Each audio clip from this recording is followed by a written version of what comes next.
It's the summer of 1995 in Chicago. The combination of heat and humidity makes it feel like almost 50 degrees Celsius.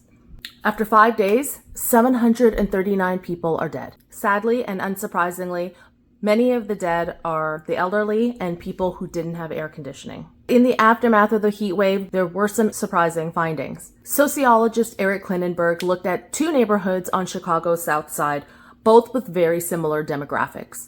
Both had almost entirely African American populations, and both had large elderly populations.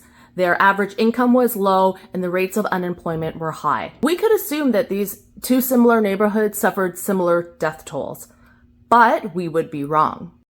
One neighborhood, Englewood, had one of Chicago's highest death rates. The other, Auburn Gresham, had one of the lowest. In fact, their rate was 10 times lower than Englewood.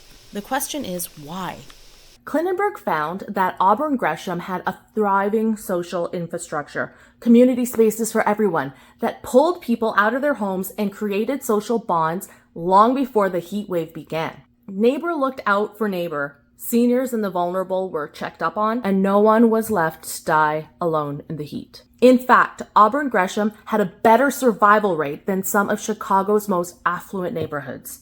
In other words, the better connected neighborhood survived better than the rich one. This is no anomaly. In the aftermath of Japan's Kobe earthquake, many survivors were pulled from the rubble not by professional rescue workers, but by their neighbors. In a crisis, our first responders are our neighbors. They are first on the scene. They know where the vulnerable and the elderly live and they can get to them first, and they know who else can be of help.